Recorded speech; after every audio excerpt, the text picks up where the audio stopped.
Joining us on the Boardwalk Kind of Hotline, the NBA podcast, Forbes Sports NBA writer at B Toporek on Twitter. He is Bryan Toporek here on Game Night on 97.3 ESPN. Bryan, how you doing today? I'm doing well, Josh. How are you? Doing pretty good. I mean, obviously the Sixers threw out a bunch of garbage out there for about 15 minutes yesterday. And before we get to any specific game, I feel like the theme of from Friday through Sunday afternoon from all those games was if your supporting cast shows up, you're probably going to win the game. If you're hoping that one guy does it, unless his name is Kawhi, you're not winning the game. Yeah. I mean, I think you got to be actually pretty happy with what Seth Curry provided offensively. But yes, as you said, the Sixers, that first half effort was awful, to put it politely. And I think, I'm strangely optimistic about the series moving forward, considering they just lost game one and have lost home court advantage, because I do think they've figured some things out in the second half. And it's good that they were willing to change what they did once they saw, all right, our original game plan did not work. Let's go back to the drawing board. Let's not beat our heads against the wall and keep trying this. So now moving forward, I think they do have some counter punches that they can throw. Well, here's the thing with the Sixers, Bryan.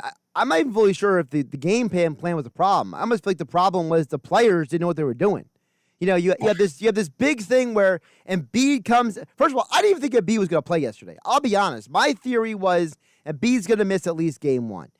But he comes out there with Triple H. They have this huge, opening of the ringing the bell. The crowd's going nuts. And you have 9 turnovers in the first quarter, sloppy defense. You're not even getting around on rotations. Dudes just standing around like, oh, why did that happen? I don't know. Guys look at each other like, why'd you throw that pass? And it's like, maybe the game plan wasn't the problem. Maybe the players just had to get their head out of the sand and realize, oh, wait, this is an NBA basketball game. We're in the playoffs. Right. I think this is where playing the Wizards in the first round hurt them, because the Wizards are not a playoff caliber team. So this is this is the first time they actually got challenged in the playoffs. The Hawks are coming out of a series against the Knicks where they had to play hard the whole time. The Sixers could go about 80-85% for most of that Wizards series. It didn't kill them if they didn't execute their defensive game plan on a possession-by-possession basis. I do think defensively, at least, the plan of putting Danny Green on Trae Young to start, Doc knows Danny Green can't cover Trae Young. He said that type of player Danny has struggled with. But, he's also said he's reluctant to put Ben on that type of guard right away because he doesn't want Ben to get into foul trouble, considering how important he is offensively. So I thought, I was with you. I thought the Sixers might hold Embiid out for game one. And if they did, I thought Thibault was probably going to start again so he could draw the Trae Young assignment. I think moving forward, Simmons and Thibault, you have two of the best perimeter defenders in the NBA. Trae Young is the head of that Hawks snake. And if you can cut him off, you're not going to stop him. You're not going to make him get 7 points on a given night. Like, he's going to get 15 to 20 at least. He's going to get somewhere around 6, 7, 8, 9 assists. But if you can make him be inefficient, that's where you can actually make up some ground. And I think in the second half, they were much better in that regard because they were more willing to put Simmons on Trae right away. But then again, he did pick up 2 quick fouls. So, Doc's fear there is legitimate. You opened the door for me to ask you this question here. And that is, I've always said that in today's NBA, doesn't mean I'm right, but this is my opinion, that you can't stop the best scorers on the planet. You're not stopping Durant. You're not stopping Trae Young. You're not stopping Bradley Beal. But you can stop everybody else. There's another argument that says if you cut off the head of the snake, Trae Young, like you mentioned, and you say everyone else beat us, we're not letting Trae Young beat us. So what is the best strategy for the Hawks? Is it to say, Trae Young, go get 40 points, we're going to stop everyone else from scoring? Or is it to limit Trae Young and dare the rest of the team to beat you? Well, you either have to stop Trae Young as a scorer or as a passer, and they did neither of those things yesterday. So if you're not going to completely shut him down.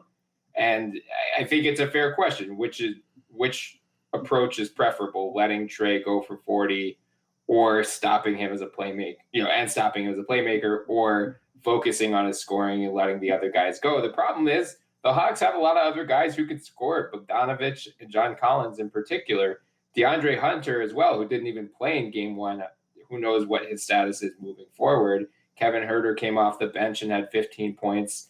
So there is some danger to, this is not a weak supporting cast that the Hawks have.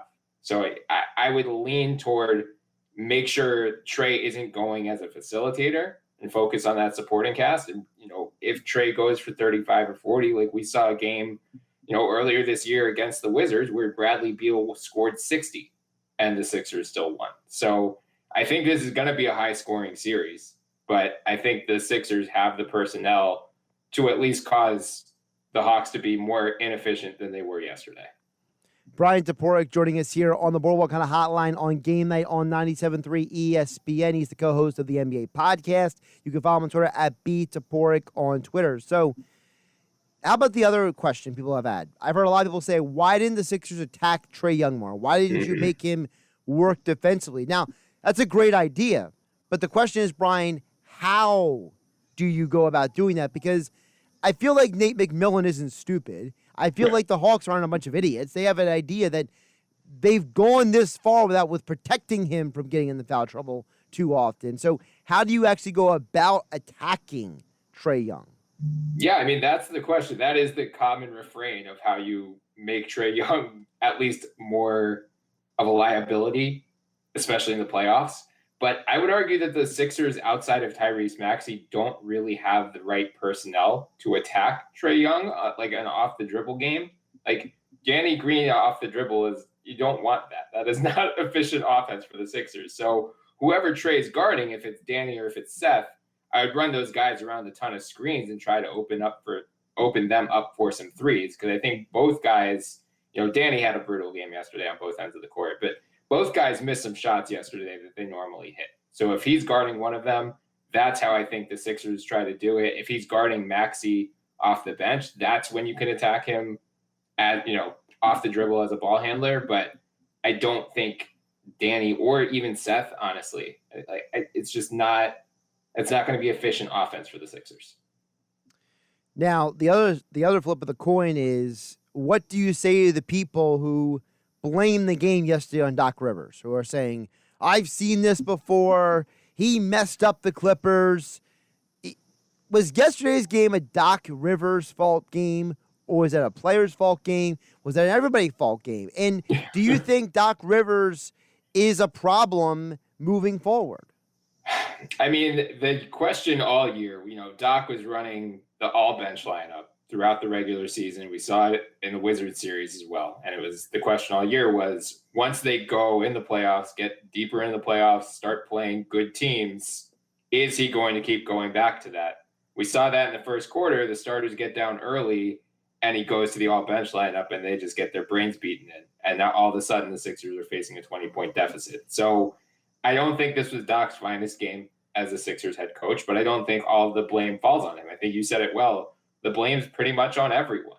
The players, the coaches, Embiid, I think, played as well as he possibly could have on a torn meniscus. If you get 39 points on only 21 shots, 14 to 15 from the line, part of this scheme, again, I think having him drop against Trae early on in the game, I don't know if that's just sparing his energy, or they're trying to not have him move as much on that meniscus. They're not trying to have him go out to the perimeter and blitz on pick and rolls. We'll see what happens moving forward there, but I'm not going to blame Embiid for what happened yesterday. Everyone else, yeah, I think you can look in the mirror and point to something that every single one of the players did that they could improve upon moving forward. If the Sixers are to win Game 2, the player not named Embiid for the Sixers who has to step up the most is who?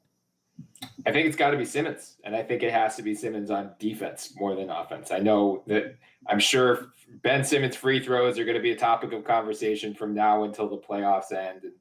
And, yes, that contributed to the loss, him going 3 of 10 from the line, but it's, they also were a +4 with him on the floor. So it's not, again, the all bench lineup, I think, shares a lot more of the blame than any of the starters for what happened yesterday. But I do think we're going to need to see a lot more Ben Simmons on Trae Young defensively. And we need to make sure that Ben Simmons doesn't get into foul trouble, because if he does, that's going to affect what they do offensively as well. Bryan Toporek joining us here on Game Night on 97.3 ESPN. Make sure you check out the NBA podcast. Also check out Bryan's work over at Forbes Sports. Follow him on Twitter at @btoporek on Twitter. Let's flip over to the rest of the playoffs here. One of my other surprises of the weekend. Was I surprised James Harden got injured? No, because it's a soft tissue injury. I had been saying that I had no confidence that all three of those guys would be out there for every this postseason anyway. So I was right about that. What I was wrong about was that outside of Giannis, the rest of the Bucks decided not to play on Saturday night. And Mike James, who hasn't played in the NBA majority of the year, he's overseas. I think Israel, I think he was playing in. He went out there and outplayed Drew Holiday. So what the heck happened to the Bucks on Saturday night? I can't believe that they had a golden opportunity. Harden's out. The rug is pulled out from under the Nets. And then Giannis was like, let's go, boys. It was like the rest of the team was just like, you go ahead.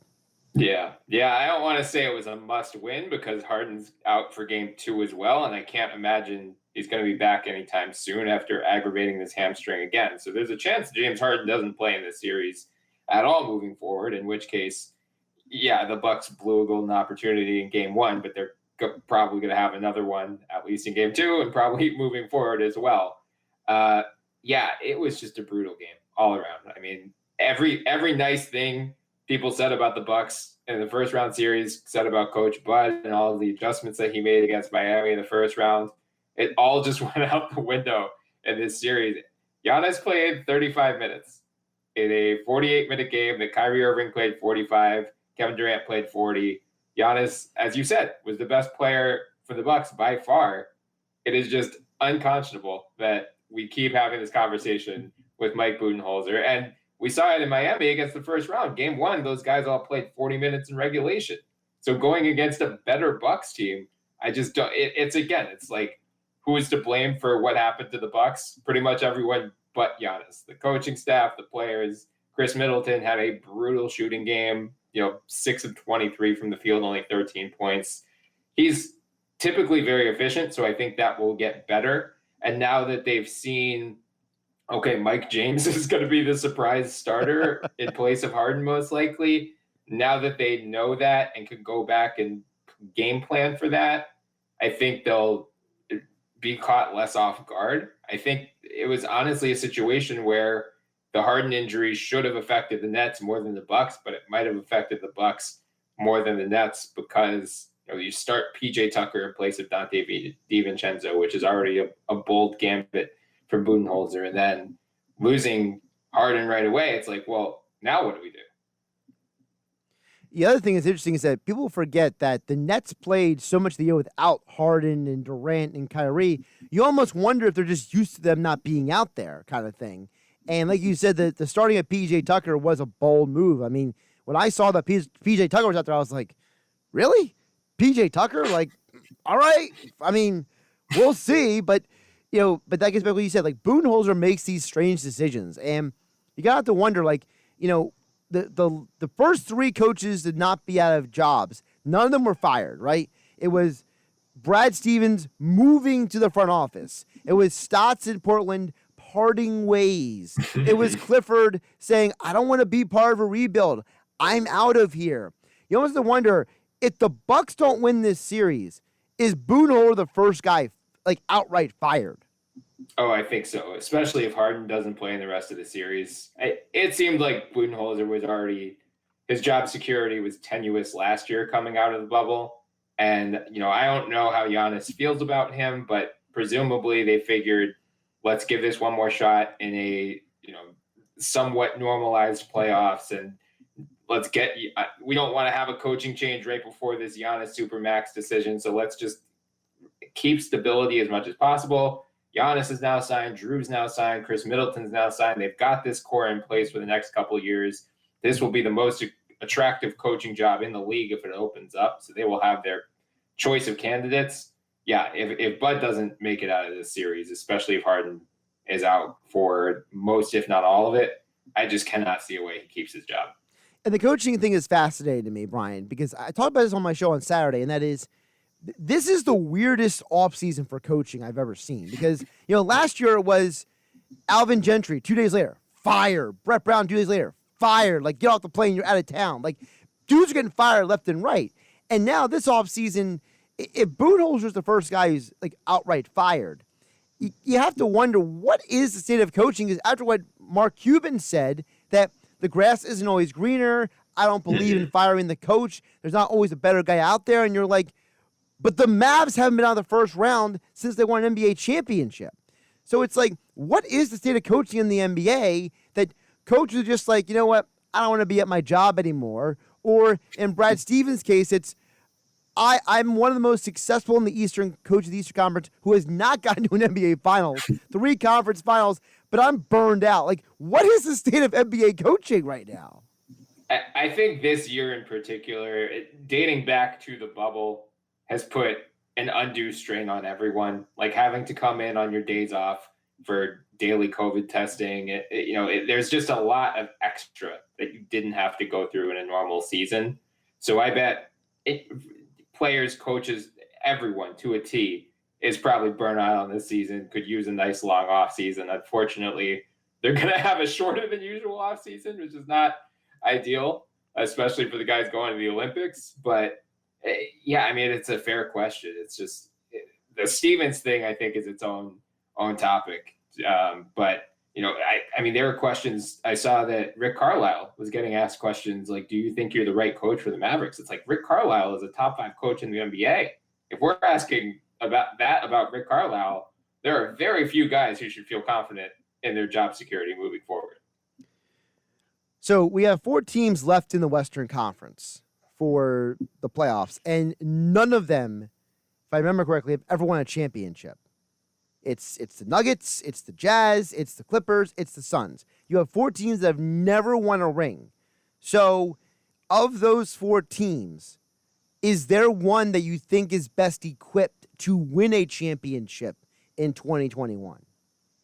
Yeah, I mean, it'll sound weird to say this because they're the only team that went 7 games in the first round, but it feels like it's the Clippers. I think getting over the mental hurdle of getting down 0-2 in that series, and then game 3, the Mavericks jump out to a huge lead at home.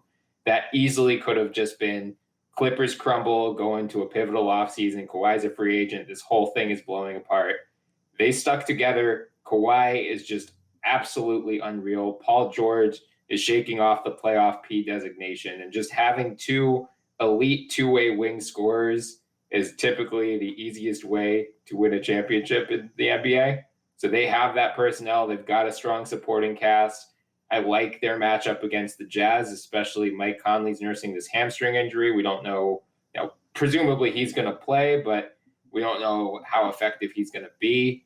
I don't think the Jazz, they're not going to run their offense through Gobert, so they're not going to be able to take advantage necessarily of the Clippers' lack of size.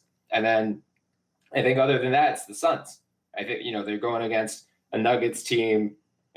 The backcourt matchup in this Nuggets-Suns series is Chris Paul and Devin Booker versus Austin Rivers and Facundo Campazzo. I love Nikola Jokic. I think he deserves to be the MVP this year. I think he's going to win his matchup with DeAndre Ayton, but there is no way that is as lopsided as the Suns versus the Nuggets backcourt. So I think we're getting Clippers-Suns in the Western Conference Finals. From there, it's just hard to bet. I know Chris Paul has been in the playoffs, but a lot of these other guys are new. This is their first run. It's hard to bet on that versus, especially a Kawhi Leonard, who has been on that journey now multiple times and has the experience, especially coming back in this Maverick series as well. So I would bet on Clippers representing the West. But honestly, the only team that would really surprise me is the Nuggets. He's Bryan Toporek. Make sure you follow him on Twitter at @BToporek. He's the co-host of the NBA podcast. Go like, subscribe, download, do all the things that you do on your cell phones, whether you have an Apple or a Android. I know it's a little different for everybody, but just go check it out, the NBA podcast. It's always a great listen. And, of course, as all guests, he appeared on the Boardwalk kind of hotline. Bryan, great stuff today. Appreciate you jumping on. Of course. Anytime, Josh.